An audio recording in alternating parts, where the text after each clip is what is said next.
sedolahnya kok sakit diberi bacacah namanya kok banyak diberi bumbu.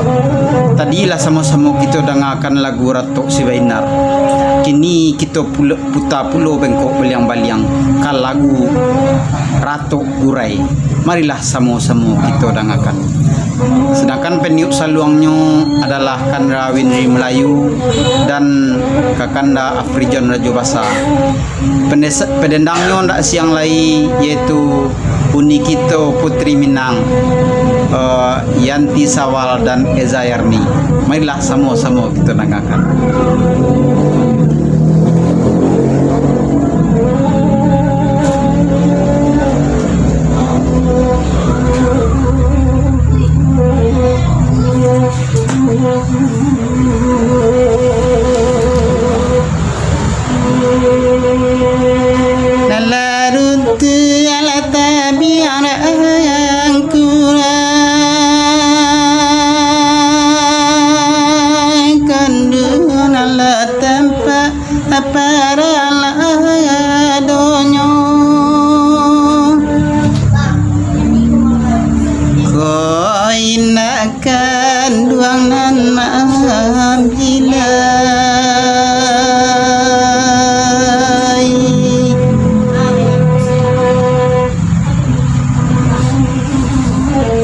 Gantiang kapitui sadionyo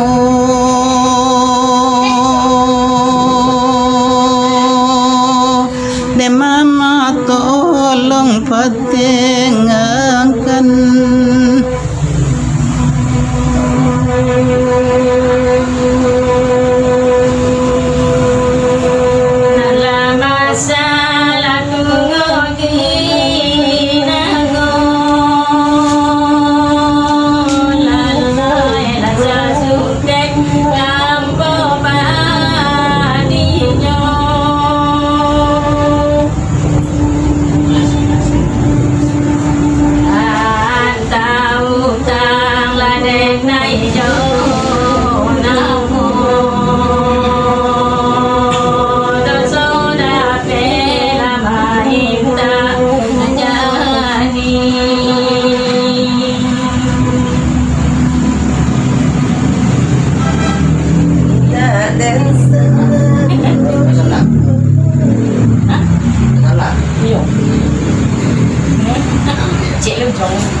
Indah dan sang kuliku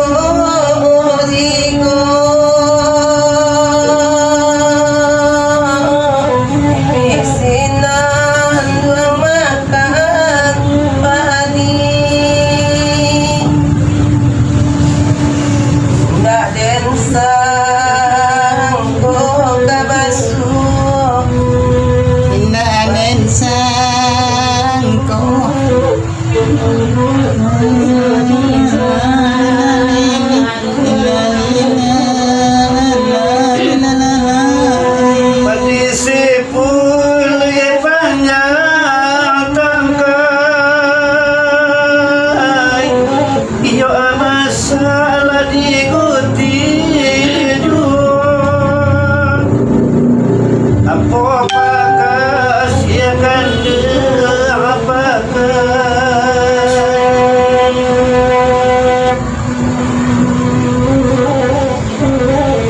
Yo di